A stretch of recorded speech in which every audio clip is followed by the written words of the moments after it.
اعوذ باللہ من الشیطان الرجیم بسم اللہ الرحمن الرحیم قال رب فانذرنی الی یوم یبعثون قال فانک من المنذرین الی یوم الوقت المعلوم قال فبعزتك لأغوينهم أجمعين إلا عبادك منهم المخلصين قال فالحق والحق أقول لأملأن جهنم منك وممن تبعك منهم أجمعين۔ گزشتہ آیات میں سیدنا آدم علیہ السلام کی تخلیق کا رب ذوالجلال نے ذکر کیا اور ابلیس کا سجدہ کرنے سے انکار کا ذکر اللہ رب العزت نے فرمایا، اور انکار کی وجہ پر بھی گفتگو کی۔ انکار ابلیس نے کیوں کیا؟ جب اس نے اپنے آپ کو آدم علیہ السلام سے بہتر سمجھا اور آگ کو مٹی پر از خود اہمیت دی۔ حالانکہ اللہ ہی کسی چیز کو اہمیت دیتا ہے، کسی چیز کو مقام دیتا ہے، اور اس نے اپنے طور پہ یہ سمجھ لیا کہ آگ بہتر ہے اور مٹی جو ہے یہ بہتر نہیں ہے۔ تو اللہ رب العزت نے اس کو اپنے حکم کی تعمیل نہ کرنے کی وجہ سے اپنی بارگاہ سے مردود کر دیا، اور ساتھ یہ بھی فرما دیا قیامت تک میری لعنت جو ہے یہ تجھ پر برستی رہے گی۔ اب اس مقام پر شیطان نے اللہ کی بارگاہ میں عرض کی، قال ربی، اے میرے رب، وانذرنی، پس تو مجھے پھر مہلت دے، الی یوم یبعثون، اس دن تک کہ جس دن لوگ اٹھائے جائیں گے۔ قال، تو اللہ رب العزت نے اس کا جواب دیا، فإنک من المنذرین، پس بے شک تو مہلت دیے جانے والوں میں سے ہے، یعنی مہلت دے دی الی یوم الوقت المعلوم، وقت معلوم تک، یعنی اللہ رب العزت کو اس وقت کا پتہ ہے قیامت کے دن کا، اسی لیے اللہ رب العزت نے وقت معلوم کا لفظ یہاں پہ ارشاد فرمایا، یعنی اللہ کے علم میں ہے کہ قیامت کب قائم ہوگی۔ یہاں سے دو قوتوں کی آپس میں کشمکش شروع ہو گئی، ایک طرف اللہ کے احکام اور دوسری طرف شیطان کا وسوسہ، شیطان کا اغوا کرنا۔ اب اس پر بات یہ کہ اللہ نے اس کو مہلت کیوں دی، ہمیں یہ اعتراض کرنے کا قطعاً حق نہیں ہے۔ اس بات سے ہمیں کوئی سروکار نہیں ہے کہ اللہ نے اس کو مہلت دی ہے یا نہیں دی۔ بہت سارے لوگ یہ سوال اٹھانے کی کوشش کرتے ہیں کہ اللہ نے اس کو مہلت ہی کیوں دی، اور اصل میں وہ حقیقت سے انحراف کرنا چاہتے ہیں۔ حقیقت یہ ہے کہ اگر اللہ نے شیطان کو مہلت دی ہے تو ہمیں بھی تو بتایا ہے کہ راہ ہدایت یہ ہے، اس طریقے سے شیطان تمہیں ورگلا سکتا ہے، یہ اس کے طریقے ہیں۔ رب ذوالجلال نے ہمیں ہر طریقہ بتایا ہے شیطان سے محفوظ رہنے کا، عملی طریقے بھی بتائے ہیں اور روحانی طریقے بھی بتائے ہیں وظائف کی شکل میں۔ آخری دو صورتیں بہترین وظیفہ ہیں، اور اس کے علاوہ رسالت مآب صلی اللہ علیہ وسلم نے ہمیں طریقے عطا فرمائے آیت الکرسی کی شکل میں یا اس کے علاوہ دعاؤں کی شکل میں، طریقے عطا فرمائے. تو جب اللہ نے ہمیں بھی طریقے عطا فرمائے ہیں تو یہ سوال ہمارا بنتا ہی نہیں ہے کہ اللہ نے شیطان کو مہلت کیوں دی. اس کی ایک وجہ یہ ہے کہ جب اللہ نے ہمیں طریقے بتا دیے ہیں تو ہمارا سوال ہی نہیں بنتا. دوسری وجہ یہ ہے کہ وہ اللہ ہے، ہم کون ہوتے ہیں اس پہ اعتراض کرنے والے. اس نے جہانوں کو پیدا کیا ہے، اس نے کائنات کا نظام ایک خاص انداز کے ساتھ مرتب کرنا تھا، اس نے کر دیا، اور ہر ایک کو اس کا طریقہ بھی بتا دیا کہ یہ تمہارے لیے یہ راستہ ہے، بروں کے لیے یہ راستہ ہے. اس اعتبار سے بھی ہمارے اوپر یہ کوئی ایسی نہیں ہے بات کہ ہم اللہ کی ذات پر سوال اٹھاتے پھریں کہ اس نے یہ کیوں کیا، یہ کیوں کیا، یہ کیوں کیا. اب اس مقام پر اللہ رب العزت نے جب اس کو مہلت دی وقت معلوم تک، چونکہ آدم کو سجدہ نہ کرنے کی وجہ سے اس کو نکالا گیا شیطان کو. تو آپ نے ایک چیز مشاہدے میں یہ دیکھی ہوگی کہ جس کی وجہ سے انسان کو کسی بھی مقام پر بے عزت کیا جائے یا اس کو نقصان کوئی پہنچے تو وہ اس کے ساتھ دشمنی لے لیتا ہے. اور یہ بیسیکلی شیطانی صفت ہے. یعنی اصل تو کمزوری خود انسان کی ہوتی ہے، لیکن یہ شیطانی صفت ہے کہ اس کی وجہ سے مجھے یہ ہوا، اس کی وجہ سے یہ ہوا. اس کی مثال میں یوں دوں گا، آپ نے دیکھا ہوگا بعض دفعہ ایک ہی دفتر میں دو بندے کام کرتے ہیں. اب ان میں سے ایک بندہ صحیح کام نہیں کرتا، وہ سست ہے، اپنے باس کو جھوٹ بول لیتا ہے، اگر اس کے ذمہ کام لگایا جائے تو وہ صحیح انداز میں نہیں کرتا. جبکہ دوسرا بندہ اپنے کام میں چاقو چوبند ہے، وہ ہر موقع پہ اچھی کارکردگی پیش کرتا ہے. اب دیکھیں اس نے تو اپنی اچھی کارکردگی پیش کی ہے نا، تو بعض دفعہ باس اس کی اچھی کارکردگی کی بنیاد پر دوسرے کو ڈانٹ دیتا ہے کہ دیکھ وہ بھی تو ہے، اتنا اچھا کام کرتا ہے، تو نے کیا کیا ہے، تو نے کیا کیا ہے. اب دوسرا بندہ کیا کرتا ہے، نہیں میری بےعزتی تیری وجہ سے ہوئی ہے، حالانکہ اس کی بےعزتی اس کی اپنی وجہ سے ہوئی ہے، چونکہ وہ کام اچھا نہیں کر رہا، دوسرا اچھا کام کر رہا ہے. تو لہذا بعض دفعہ لوگ یہ سمجھ لیتے ہیں کہ شاید اس کی وجہ سے میری بےعزتی ہوئی ہے. شیطان نے بھی یہی سمجھ لیا کہ شاید آدم کی وجہ سے میری بےعزتی ہوئی ہے، حالانکہ بےعزتی تو اس کی خود ہوئی ہے. کس بنیاد پہ ہوئی ہے؟ اس نے اللہ کا کہنا نہیں مانا. اب چونکہ اس نے یہ سمجھ لیا کہ میری بےعزتی اس آدم کی وجہ سے ہوئی ہے، تو اس نے اب یہاں پر دشمنی لے لی آدم علیہ السلام سے اور آپ کی اولاد سے. اور اللہ کی بارگاہ میں کیا کہا؟ قَالَ فَبِعِزَّتِكَ، مجھے تیری عزت کی قسم، لَأُغْوِيَنَّهُمْ أَجْمَعِينَ، میں ضرور بھی ضرور اغوا کرتا رہوں گا، گمراہ کرتا رہوں گا ان سب کو گمراہ کرنے کی کوشش کروں گا. ہاں ساتھ اس نے ایک بات کر دی کہ میرا زور سب پہ چل جائے گا، الا عبادک، سوائے تیرے ان بندوں کے، منہم، ان میں سے، المخلصین، جو چنے ہوئے بندے ہوں گے، ان پر میرا زور نہیں چلے گا. مخلص بندے یعنی جن کو اللہ چن لے.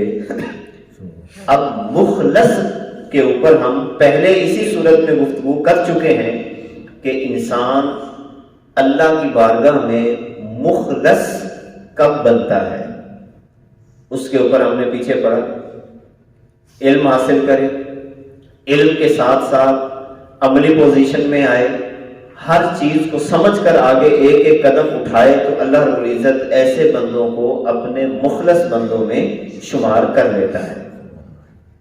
تو جب انسان اللہ کا مخلص ہو جاتا ہے تو شیطان کا زور بھی اس پر نہیں چلتا. اس کا سادہ سا طریقہ ہے کہ جب بھی آپ دیکھیں کہ کوئی نہ کوئی شیطانی کاروائی شروع ہو گئی ہے، مثلا کسی کے بارے میں دل میں نفرت پیدا ہونا شروع ہو جائے، تو آپ سمجھ لیں کہ اب شیطانی کاروائی شروع ہو گئی. حسد پیدا ہو گیا، یا طبیعت کے اندر روحانی کیفیت نہیں ہے بلکہ بھاری پن سا محسوس ہو رہا ہے، اور یہ ہوتا رہتا ہے، شیطان کے حملے چلتے رہتے ہیں ہر ایک کے ساتھ۔ جب آپ سمجھیں کہ بھاری پن محسوس ہو رہا ہے اور طبیعت بوجھل بوجھل سی ہونے لگ گئی ہے، ٹھہراؤ کی کیفیت ختم ہو گئی ہے، یا یوں سمجھیں کسی سے ایسے ہی الجھنے کو دل کر رہا ہے، اس کا ایک بہترین نسخہ یہ بھی ہوتا ہے کہ جب آپ کسی سے کوئی بات کر رہے ہو یا کوئی، اور آپ کی طبیعت میں یہ پیدا ہو جائے کہ میں تو اس کا گریبان پکڑ لوں، اس کا مطلب ہے اب طبیعت میں ٹھہراؤ نہیں رہا۔ جب ایسی نشانیاں، یہ الارمز ہیں، جب طبیعت میں پیدا ہونا شروع ہو جائیں تو تھوڑی دیر کے لیے اپنے آپ کو کول ڈاؤن کریں، اللہ کی بارگاہ میں توبہ اور استغفار کثرت کے ساتھ کریں۔ جب آپ توبہ اور استغفار کثرت کے ساتھ کریں گے تو آپ خود محسوس کریں گے کہ وہ بوجھ آہستہ آہستہ اترنا شروع ہو جائے گا۔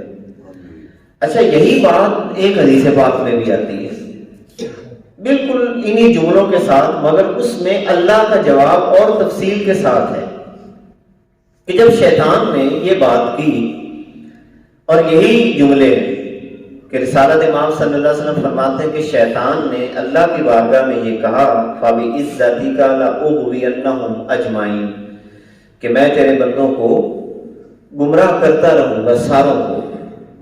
تو اللہ نے آگے سے دو قسمیں اٹھائیں، شیطان نے عزت کی قسم اٹھائی، اللہ نے آگے سے فرمایا وَعِزَّتِي وَجَلَالِي، مجھے میری عزت کی بھی قسم ہے اور مجھے میرے جلال کی بھی قسم ہے،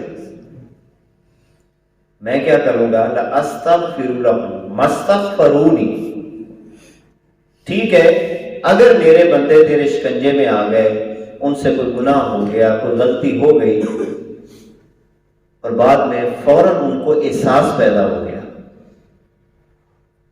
اور فوراً میری بارگاہ کی طرف انہوں نے رجوع کر لیا، توبہ کی، استغفار کی، تو میں اپنی عزت اور اپنے جلال دونوں کی قسم اٹھا کر کہتا ہوں، جب تک میرے بندے مجھ سے معافی مانگتے رہیں گے میں خدا ہو کر ان کو معاف بھی کرتا رہوں گا۔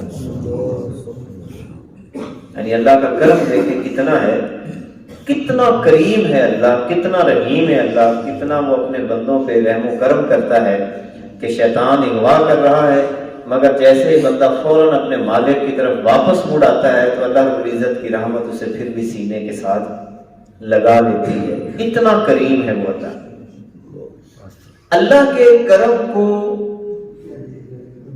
اپنے پاس دعوت دینے کے بہت سارے طریقے ہیں، یعنی اللہ کے قرب حاصل کرنے کے، ان میں ایک سب سے بہترین طریقہ وہ ہے لوگوں کا احترام۔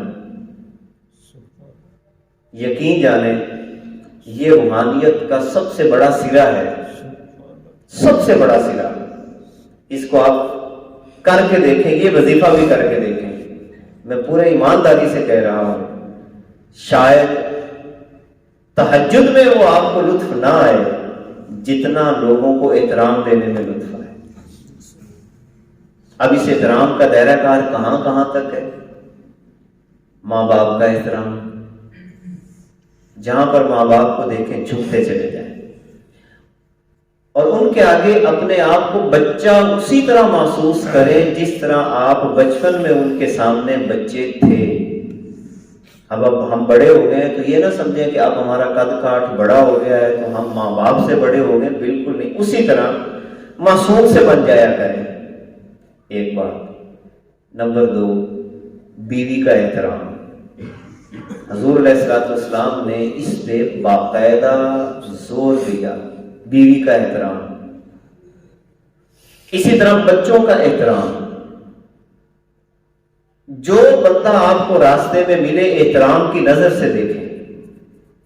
آپ یہ وظیفہ کر کے دیکھیں، آپ حیران ہوں گے، باقی جتنے وظائف ہیں ان سے آپ کو رب کی قربت اتنی جلدی نہیں ملے گی جتنی جلدی قربت اس وظیفے سے مل جائے گی۔